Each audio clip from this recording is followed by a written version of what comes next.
Capítulo 19. La carrera de carros termina con fuegos artificiales. Gracias a la capacidad especial de los centauros para viajar, llegamos a Long Island poco después de que lo hiciera Clarice. Cabalgué a lomos de Quirón, pero no hablamos mucho durante el trayecto, y menos aún de Cronos. Tenía que haber sido difícil para Quirón hablarme de él y no quería agobiarlo con más preguntas. O sea, antes ya me había tropezado con otros casos de parientes embarazosos. Pero, ¿te lo imaginas? Cronos, el malvado señor de los titanes, el que pretendía destruir la civilización occidental. En fin, no era la clase de padre que invitarías al colegio el día de fin de curso. Cuando llegamos al campamento, los centauros tenían muchas ganas de conocer a Dioniso. Le habían dicho que organizaba unas fiestas increíbles, pero se llevaron una decepción. El dios del vino no estaba para fiestas precisamente cuando el campamento en pleno se reunió en lo alto de la colina mestiza. En el campamento habían pasado 2 semanas muy duras. La cabaña de artes y oficios había quedado carbonizada hasta los cimientos a causa de un ataque de Draco Aionius, que, por lo que pude averiguar, era el nombre latino de un lagarto enorme que escupe fuego y lo destruye todo. Las habitaciones de la casa grande estaban a rebosar de heridos. Los chicos de la cabaña de Apolo, que eran los mejores enfermeros, habían tenido que hacer horas extras para darles los primeros auxilios. Todos los que se agrupaban ahora en torno al árbol de Talía parecían agotados y hechos polvo. En cuanto Clarice cubrió la rama más baja del pino con el vellocino de oro, la luna pareció iluminarse y pasar del color gris al plateado. Una brisca fresca susurró entre las ramas y empezó a agitar la hierba de la colina y de todo el valle. Todo pareció adquirir más relieve. El brillo de las luciérnagas en los bosques, el olor de los campos de fresas, el rumor de las olas en la playa. Poco a poco, las agujas del pino empezaron a pasar del marrón al verde. Todo el mundo estalló en vítores. La transformación se producía despacio, pero no había ninguna duda. La magia del vellocino de oro se estaba infiltrando en el árbol, lo llenaba de nuevo vigor y expulsaba el veneno. Quirón ordenó que se establecieran turnos de guardia a las 24 horas del día en la cima de la colina, al menos hasta que encontráramos al monstruo idóneo para proteger el vellocino. Dijo que iba a poner de inmediato un anuncio en el Olimpo semanal. Entretanto, los compañeros de cabaña de Clarice la llevaron a hombros hasta el anfiteatro, donde recibió una corona de laurel y otros muchos honores en torno a la hoguera. A Annabeth y a mí no nos hacían ni caso. Era como si nunca hubiésemos salido del campamento. Supongo que ese era su mejor modo de darnos las gracias, porque si hubieran admitido que nos habíamos escabullido del campamento para emprender la búsqueda, se habrían visto obligados a expulsarnos. Y la verdad, yo ya no quería más protagonismo. Resultaba agradable ser un campista más, al menos por una vez. Aquella noche, mientras asábamos malvaviscos y escuchábamos de labios de los hermanos Stoll una historia de fantasmas sobre un rey malvado que fue devorado por unos pastelillos demoníacos, Clarice me empujó por detrás y me susurró al oído: «Solo porque te hayas comportado una vez como es debido, no vayas a creer que ya te has librado de Ares. Sigo esperando la ocasión para pulverizarte». Sonreí de mala gana. «¿Qué pasa?», preguntó. «Nada», dije. «Es tan agradable estar de vuelta en casa». A la mañana siguiente, una vez que los ponis partieron para Florida, Quirón hizo un anuncio sorprendente. Las carreras de carros continuarían como estaba previsto. Tras la marcha de Tántalo, todos creíamos que ya eran historia, pero a fin de cuentas parecía lógico volver a celebrarlas, en especial ahora que Quirón había regresado y el campamento estaba a salvo. A Tyson no le entusiasmaba la idea de volver a subirse a un carro después de nuestra primera experiencia, de modo que le pareció estupendo que formáramos equipo con Annabeth. Yo conduciría, Annabeth combatiría y Tyson sería nuestro mecánico. Mientras yo me cuidaba de los caballos, Tyson arregló el carro de Atenea y le introdujo un montón de modificaciones. Pasamos 2 días entrenándonos como locos. Annabeth y yo acordamos que si llegábamos a ganar, el premio, o sea, lo de liberarse de las tareas domésticas durante el resto del mes, lo repartiríamos entre nuestras 2 cabañas. Como Atenea tenía más campistas, ellos se llevarían la mayor parte de ese tiempo libre, algo que tampoco me importaba. A mí el premio me tenía sin cuidado. Yo lo que quería era ganar. La noche antes de la carrera me quedé hasta muy tarde en los establos. Estaba hablando con nuestros caballos y dándoles un último cepillado cuando alguien dijo a mis espaldas: «Estupendos animales, los caballos. Ojalá hubiera pensado en ellos». Apoyado en la puerta del establo había un tipo de mediana edad con un uniforme de cartero. Era delgado, de pelo oscuro y rizado bajo el salacot blanco y con una bolsa de correos colgada al hombro. «¿Hermes?», balbuceé. «Hola, Percy. ¿No me reconocías sin mi ropa de deporte?» «Bueno, no sabía si debía arrodillarme o comprarle sellos o qué. Y entonces se me ocurrió por qué estaba allí. Oiga, señor Hermes, en cuanto a Luke». Él arqueó las cejas. «Lo vimos, sí, pero ¿no lograste meterle un poco de sensatez en la mollera?» «Bueno, estuvimos a punto de matarnos en un duelo a muerte». «Ya veo. Intentaste una aproximación diplomática». «Lo lamento de veras. Quiero decir que usted nos hizo todos esos regalos impresionantes y tal. Y ya sé que deseaba que Luke volviera al campamento, pero la cuestión es que se ha vuelto malo. Realmente malo. Me dijo que siente que usted lo abandonó». Creí que Hermes se enfadaría, que me convertiría en un hámster o algo así, aunque la verdad no quería pasar más tiempo convertido en un roedor. Pero no, Hermes se limitó a suspirar. «¿Has sentido alguna vez que tu padre te había abandonado, Percy?» «Vaya pregunta». «Solo unos centenares de veces al día», tuve ganas de responder. No había hablado con Poseidón desde el verano anterior y nunca había ido a su palacio submarino. Además, estaba todo el asunto de Tizón, sin advertencias, sin explicaciones. Solo ¡zas! Tienes un hermano. Uno diría que una cosa así merecería una llamadita de aviso o algo por el estilo. Cuanto más pensaba en ello, más furioso me ponía. Me di cuenta de que sí deseaba un reconocimiento por la misión que había completado, pero no de los demás campistas. Quería que mi padre me dijese algo, que me prestara un poco de atención. Hermes se acomodó la bolsa de correos en el hombro. «Percy, lo que resulta más duro cuando eres un dios es que a menudo tienes que actuar de modo indirecto, en especial en todo lo relacionado con tus propios hijos. Si hubiésemos de intervenir cada vez que nuestros hijos tuvieran un problema, bueno, eso solo serviría para generar más problemas y rencores. Pero estoy seguro de que, si lo piensas un poco, te darás cuenta de que Poseidón sí te ha prestado atención, ha respondido a tus oraciones. No me queda sino esperar que Luke algún día se dé cuenta de eso mismo respecto a mí. Tanto si crees que lo conseguiste como si no, lo cierto es que le recordaste a Luke quién es. Hablaste con él». «Traté de matarle». Hermes se encogió de hombros. «Las familias suelen ser un buen embrollo, y las familias inmortales un embrollo eterno. A veces lo mejor que podemos hacer es recordarnos unos a otros que estamos emparentados, para bien o para mal, y tratar de reducir al mínimo las mutilaciones y las matanzas».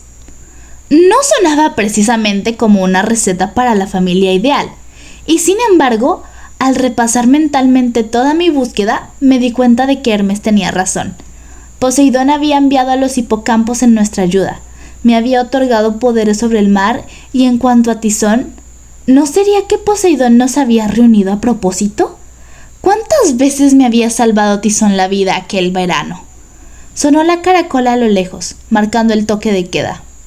«Tienes que irte a la cama», dijo Hermes. «Ya te he ayudado a meterte en bastantes líos este verano. En realidad, solo venía a hacer esta entrega». «¿Una entrega?» «Soy el mensajero de los dioses, Percy». Sacó una agenda electrónica de su bolsa y me la tendió. «Firma aquí, por favor». Tomé el lápiz sin darme cuenta de que tenía entrelazadas un par de diminutas culebras. ¡Ay!, exclamé, soltando el lápiz y la agenda. ¡Uf!, dijo George. La verdad, Percy, me regañó Marta, ¿a ti te gustaría que te tirasen al suelo en un establo? Oh, perdón.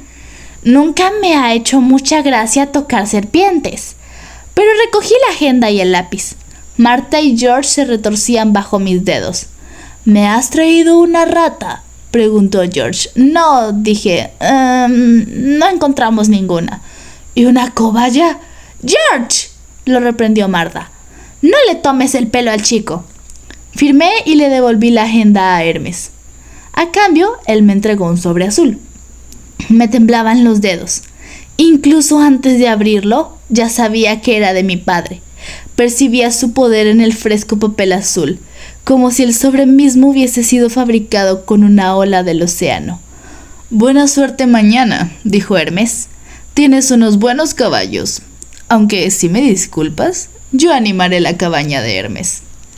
Y no te desanimes cuando la leas, querido, me dijo Marta. Él cuida de tus intereses y te lleva en su corazón.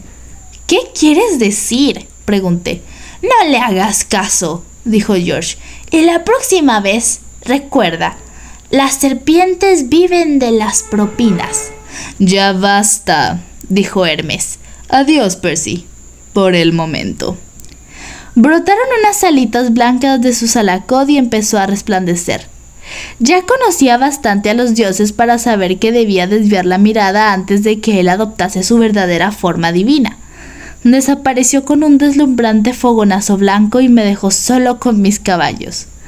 Miré el sobre azul que tenía en las manos. La dirección estaba escrita con la letra enérgica pero elegante que ya había visto una vez, en un paquete que me había enviado Poseidón el verano pasado. Percy Jackson, Campamento Mestizo, Farm Road 3141, Long Island, Nueva York 11954. Una carta de mi padre. Quizás me diría que había hecho un buen trabajo recuperando el vellocino de oro, o tal vez me explicaría lo de Tizón, o se disculparía por no haberse comunicado antes. Había un montón de cosas que quería que dijese aquella carta. Abrí el sobre y desplegué el papel. Una sola palabra figuraba en la mitad de la página. Prepárate. A la mañana siguiente, todos hablaban de la carrera de carros, aunque miraban con inquietud el cielo como si esperasen que apareciera una bandada de pájaros del estínfalo. No apareció ninguno. Era un hermoso día de verano, con el cielo azul y un sol resplandeciente. El campamento empezaba a recuperar el aspecto de siempre.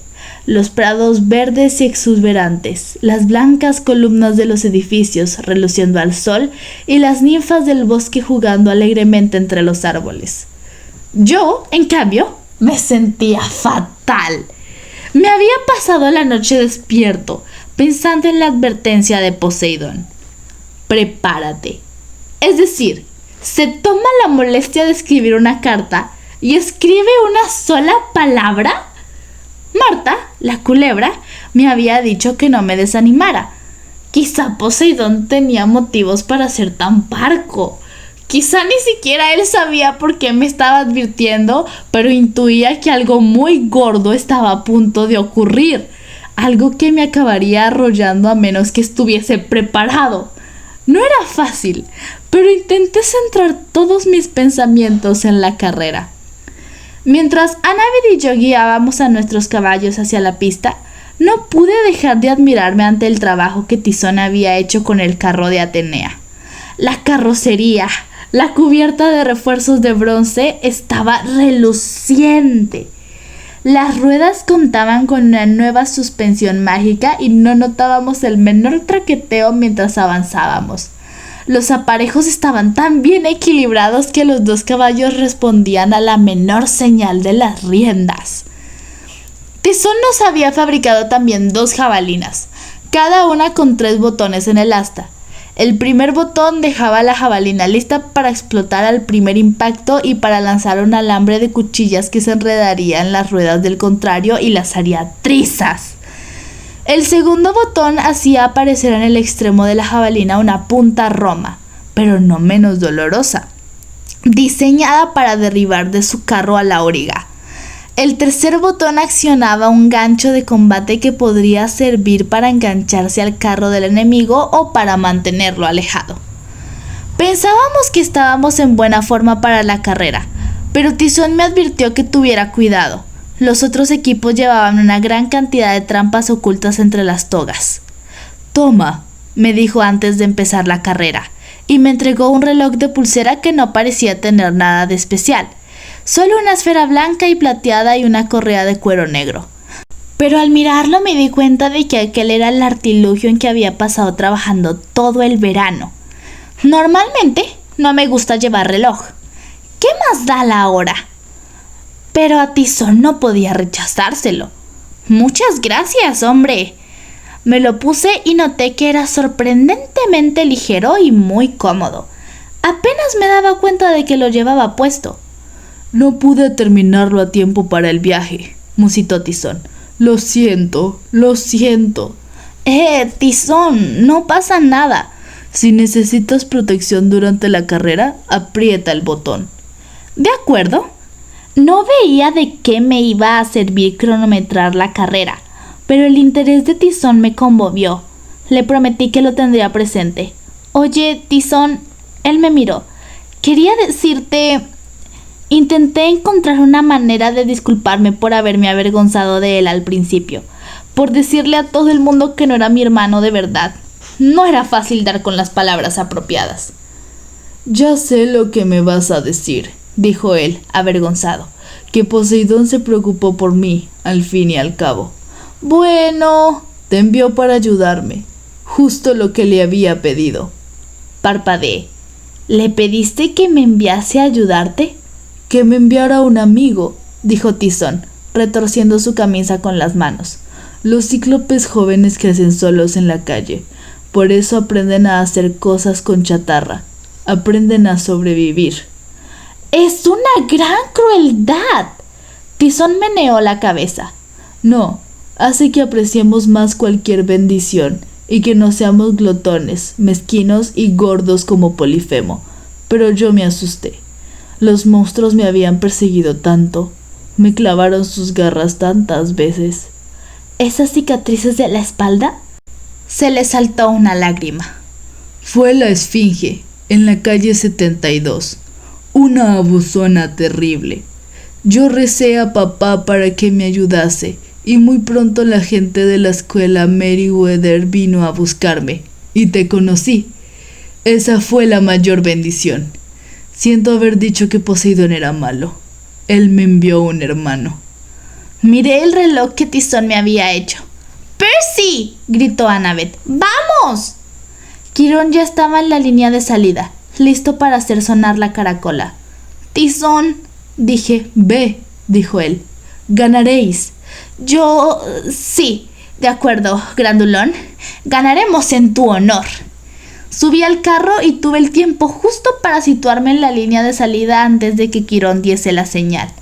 Los caballos sabían lo que tenían que hacer.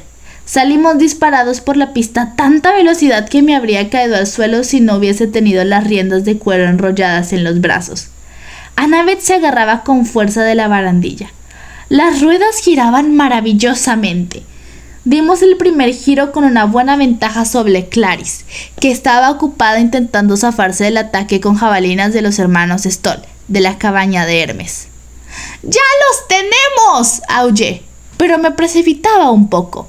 «¡Que vienen!», aulló Annabeth, y lanzó su primera jabalina, en la modalidad gancho de combate, librándonos de una red lastrada con plomos que nos habría atrapado. El carro de Apolo se había situado a nuestro lado. Antes de que Annabeth pudiera armarse de nuevo, el guerrero de Apolo lanzó una jabalina a nuestra rueda derecha. La jabalina acabó hecha añicos, pero no sin antes destrozarnos unos cuantos radios. Nuestro carro dio un bandazo y se tambaleó. Estaba seguro de que la rueda acabaría aplastándose, pero entre tanto seguimos adelante. Asusé los caballos para que mantuvieran la velocidad. Ahora estábamos a la par con los de Apolo. Hefesto nos seguía de cerca. Ares y Hermes se habían quedado atrás, el uno junto al otro, con Clarís y Connor Stoll enzarzados en un combate de espada contra jabalina. Sabía que bastaría otro golpe en la rueda para que nos volcáramos. ¡Ya os tenemos!, chilló el auriga de Apolo. Era un campista novato de primer año. No recordaba su nombre, pero parecía muy seguro de sí mismo. ¡Eso te crees tú!, gritó Annabeth. Echó mano de su segunda jabalina, lo cual era asumir un gran riesgo, pues aún nos quedaba una vuelta entera, y se la arrojó al auriga de Apolo. Tenía una puntería perfecta.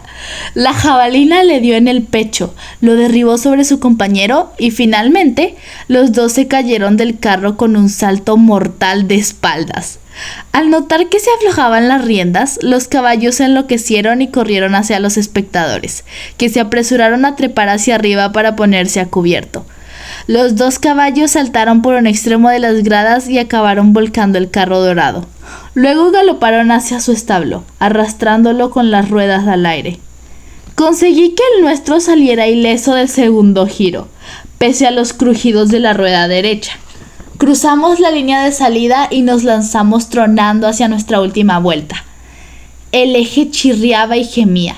La rueda tambaleante nos hacía perder velocidad, por mucho que los caballos respondieran a mis órdenes y corrieran como una máquina bien engrasada. El carro de Hefesto nos iba ganando terreno. Beckendorf sonrió malicioso mientras pulsaba un botón de su consola de mandos. Unos cables de acero salieron disparados de la parte frontal de sus caballos mecánicos y se nos enredaron en la barandilla trasera. Nuestro carro se estremeció en cuanto el torno que controlaba los cables empezó a girar, tirando de nosotros hacia atrás mientras Beckendorf aprovechaba para tomar impulso. Annabeth soltó una maldición y sacó su cuchillo. Trató de cortar los cables, pero eran demasiado gruesos. ¡No puedo cortarlos!, gritó.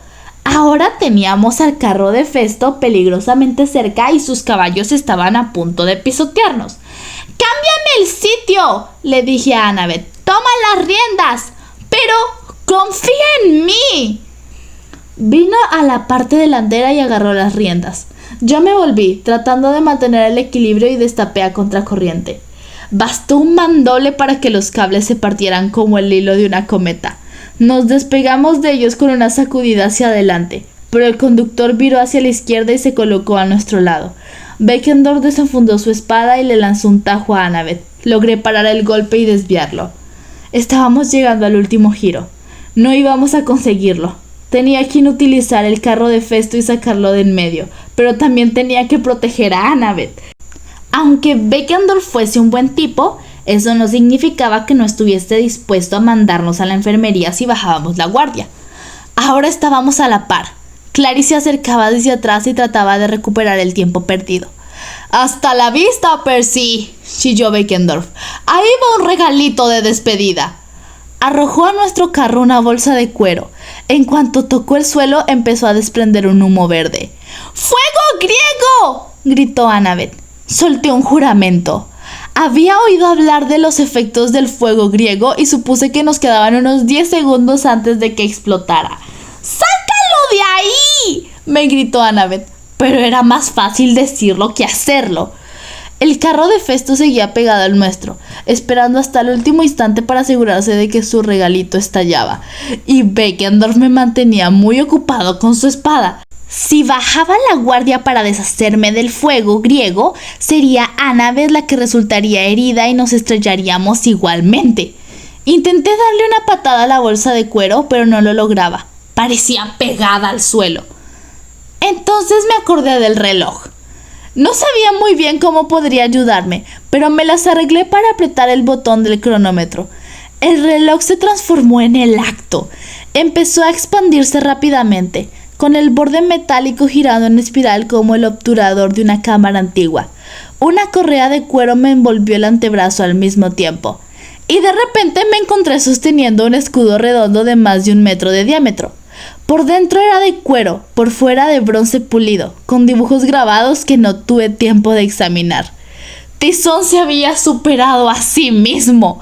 Alcé el escudo. La espada de Beckendorf repicó sobre él como una campana y se hizo añicos. gritó. ¿Cómo? No tuve tiempo de decir más porque le aticé en el pecho con el escudo y lo mandé fuera del carro.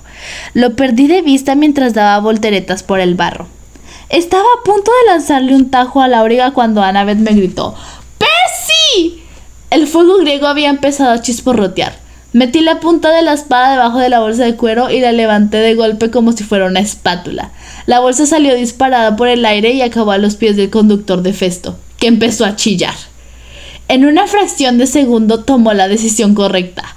O sea, saltó del carro, que se fue escorando y explotó entre un surtidor de llamas verdosas. Los caballos metálicos parecieron sufrir un cortocircuito. Dieron media vuelta y arrastraron los restos del carro ardiendo hasta Clarice y los hermanos Stoll, que se vieron obligados a virar bruscamente para esquivarlo. Annabeth mantuvo bien sujetas las riendas para tomar la última curva. Yo contuve la respiración, convencido de que acabaríamos volcando, pero ella se las arregló para superar el giro y espoleó a los caballos hasta la línea de meta. La multitud estalló en un gran griterío. Cuando nos detuvimos por fin, todos nuestros amigos se agruparon a nuestro alrededor. Empezaron a corear nuestros nombres, pero Annabeth gritó aún con más fuerza: ¡Un momento! ¡Un momento! ¡Escuchad! ¡No hemos sido solo nosotros! La multitud no dejaba de gritar, pero Annabeth se las arregló para hacerse oír. No lo habríamos conseguido sin la ayuda de otra persona. Sin ella no habríamos ganado esta carrera, ni recuperado el vellocino de oro, ni salvado a Grover, ni nada. Le debemos nuestras vidas a Tizón. A mi hermano, dije a voz de cuello, para que todos pudiesen oírme. ¡A mi hermano pequeño! Tizón se sonrojó hasta las orejas. La gente estalló en vítores. Annabeth me dio un beso en la mejilla, después de lo cual el rugido de la multitud aumentó bastante de volumen. La cabaña entera de atenianos subió a hombros a Annabeth, a Tizón y a mí y nos llevó hasta la plataforma de los vencedores, donde Quirón aguardaba para entregarnos nuestras coronas de laurel.